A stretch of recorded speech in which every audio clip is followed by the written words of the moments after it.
வணக்கம். இன்றைக்கி நம்ம எதை பற்றி பேச போகிறோம் அப்படின்னா ஈட்டிங் டிஸார்டர். என்னடா சாப்பிட்றதெல்லாம் ஒரு டிஸார்டரா அப்படின்னு கேட்டிங்க அப்படின்னா கண்டிப்பாக இருக்குது. அதுவும் முக்கியமாக அது லைஃப் த்ரெட்டனிங் அப்படின்னா அதையவே நம்ம கண்டிப்பாக அது யோசிக்க வேண்டிய ஒரு விஷயமாக தான் நம்ம பார்க்கணும்.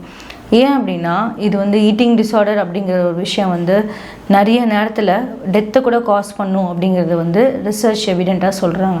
முக்கியமாக இப்போ இருக்கிற யங்ஸ்டர்ஸாக இருக்கட்டும், முன்னாடி இருக்கிறவங்களா இருக்கட்டும், அவங்களோட உடலை குறித்து, அவங்க எடுத்துக்கிற உணவை குறித்து நிறைய விஷயங்கள் ரொம்பவே அவங்க பார்க்குறாங்களா அப்படின்னு கேட்டால் நிறைய இடத்துல மிஸ் பண்ணுறாங்கன்னு தான் சொல்லலாம். இப்போது ஈட்டிங் டிஸார்டர் உள்ளவங்க அப்படின்னு பார்க்கும்போது முக்கியமாக யங்ஸ்டர்ஸ்கிட்ட ஃபீமேல்கிட்ட நிறைய இது காணப்படுதுன்னு சொல்கிறாங்க. அதாவது 5% இருக்கிற யங்ஸ்டர்ஸ்கிட்ட இந்த விஷயம் பொதுவாக இருக்குது அப்படின்றாங்க. அதாவது என்ன அப்படின்னா, ஒரு தன்னோட அளவுக்கு மீறியான உணவாக இருக்கட்டும், இல்லை தன் உடலுக்கு தேவையான ஊட்டச்சத்தான உணவாக இருக்கட்டும், இது ரெண்டுத்தையுமே சரியான முறையில் எடுத்துக்கல அப்படின்னா அதை தான் ஈட்டிங் டிஸார்டர் அப்படின்றது சொல்கிறாங்க.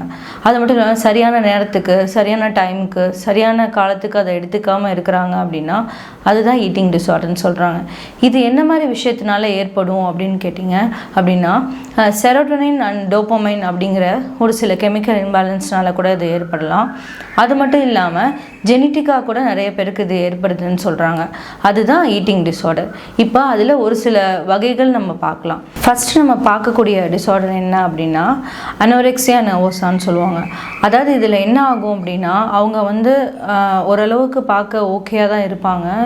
ஆனால் அவங்கள தன்னை ஒரு மிரரில் அவங்க பார்க்கும்போது நான் ரொம்ப வெயிட் கெயின் ஆகுறேன், எனக்கு அளவுக்கு மீறி வெயிட் போடுது, நான் சாப்பிட்றதுனால எனக்கு இந்த மாதிரி ஆகுது, நான் சரியான ஊட்டச்சத்தான உணவு எடுத்துக்கிறதுனால எனக்கு ரொம்ப வெயிட் போடுற மாதிரி எனக்கு ஃபீல் ஆகுதுன்னு சொல்லுவாங்க. ஆனால் அவங்க பார்க்கும்போது எப்படி இருப்பாங்கன்னா, நம்மளோட பார்வைக்கு கொஞ்சம் ஸ்கின்னியாகவே இருப்பாங்க. அதாவது பிஎம்ஐயே அவங்களுக்கு 18.5க்கு கீழே தான் இருக்கணும். அதாவது நார்மல் ரேஞ்சுன்னு பார்க்கும்போது 18 24.9 சொல்கிறாங்க. ஆனால் அந்த ரேஞ்சில் இல்லாமல் அவங்க அதுக்கு கீழே தான் காணப்படுவாங்க.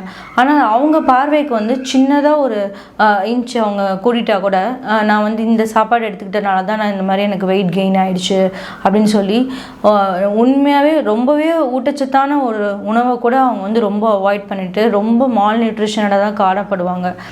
ரொம்பவே ஸ்கின்னியாக அவங்களோட ஸ்கின் மட்டும்தான் அவங்க உடம்புல, ஒரு சிலவங்களுக்கு ரொம்ப எக்ஸ்ட்ரீமாக போச்சுன்னா ஸ்கின் மட்டும்தான் அவங்க உடம்புல இருக்கும். அந்த அளவுக்கு கூட அந்த ப்ராப்ளம் அவங்களுக்கு இருக்குன்னு சொல்கிறாங்க. அது மட்டும் இல்லாமல் அவங்களுக்கு என்ன மாதிரியான ப்ராப்ளம் வருது அப்படின்னா, டிப்ரெஷன் இருக்கும், ஆன்சைட்டி வரும். ஏன்னா ஒரு கில்ட் எப்போவுமே அவங்களுக்கு இருந்துகிட்டே இருக்கும். அதுக்கப்புறம் அவங்களுக்கு சரியான நேரத்தில், பெண்ணாக இருக்காங்க அப்படின்னா சரியான நேரத்தில் அவங்களுக்கு மாதவிடாய் வராது. அதே மாதிரி சரியான உணவு எடுத்துக்காதனால அவங்களோட நெயில்ஸாக இருக்கட்டும், ஹேராக இருக்கட்டும், அது எல்லாமே லாஸ் ஆகும். அது மட்டும் இல்லாமல் அவங்களுக்கு அனிமிக் கூட ஏற்படலாம், அதாவது இரத்த சோகை கூட அவங்களுக்கு ஏற்படும். ஸோ ஒரு ஹெல்த்தியாகவே இல்லாத ஒரு லைஃப் ஸ்டைல் தான் அவங்க வாழ்ந்துட்டு இருப்பாங்க. இன்னொன்று பிஞ்ச் ஈட்டிங் டிஸார்டர்னு சொல்லுவாங்க. அதில் எப்படி இருக்கும் அப்படின்னா, காலையிலேருந்து அவங்க எப்போனாலும் சாப்பிடாம கூட அவங்க இருப்பாங்க. ஆனால் அது எல்லாத்தையும் சேர்த்து வச்சு ஒரே டைமில் சாப்பிடுவாங்க. அவங்களுக்கு பசி இருக்கோ இல்லையோ அளவுக்கு மீறி சாப்பிடுவாங்க, ரொம்ப அதிவேகமாக சாப்பிடுவாங்க. ஸோ நம்ம வேகமாக சாப்பிட்றத சுற்றி உள்ளவங்க பார்த்துருவாங்க அப்படிங்கிறதுனால கூட சில சமயத்தில் தனிமையில் போய் ரூமில் இருந்து கூட அவங்க சாப்பிடுவாங்க. ஸோ இந்த மாதிரி அவங்க நிறையா ஃபுட்டை எடுத்துப்பாங்க.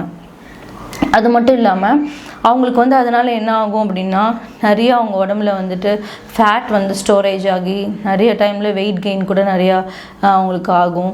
குறிப்பிட்ட டைமுக்கு அந்த அளவு மட்டும் அவங்க எடுத்துக்காமல் ரொம்ப ஜாஸ்தியாக எடுத்துக்கிறதுனால நிறையா பிரச்சனைகள் ஏற்படும் அப்படின்னு சொல்கிறாங்க. இன்னொன்று என்ன அப்படின்னா புல்மியா ஈட்டிங் டிஸார்டர்னு சொல்லுவாங்க. அதில் எப்படி இருப்பாங்க அப்படின்னா, அவங்க பசி எடுக்கும் போது அவங்களுக்கான உணவு எடுத்துப்பாங்க. அதுக்கப்புறம் என்ன ஆகும், ஐயோ நம்ம இந்த மாதிரி உணவு எடுத்துட்டோமே, இன்னும் நமக்கு வெயிட் கெயின் ஆயிருமோ, நம்ம இன்னும் அசிங்கமாக தெரிஞ்சிருவோம் மற்றவங்களுக்கு அப்படின்னு சொல்லி அதாவது வாமிட் பண்ணுவாங்க. அதாவது செல்ஃப் இன்டியூஸ்ட் வாமிட்னு சொல்லுவாங்க. கையை வாய்க்குள்ளே விட்டு வாமிட் பண்ணுவாங்க. ஸோ இதனால என்ன ஆகும் அப்படின்னா, அடிக்கடி இந்த மாதிரியே ரிப்பீட்டடாக அவங்களுக்கு பண்ணிகிட்டே இருக்காங்க அப்படின்னா கண்டிப்பாக ஆசிட் ரிஃப்ளெக்ட் ஆகிட்டு அல்சர் வரும், த்ரோட்டில் அல்சர் வரும். சில சமயத்தில் அவங்க விரல் பகுதியில் காயங்கள் ஏற்படும்.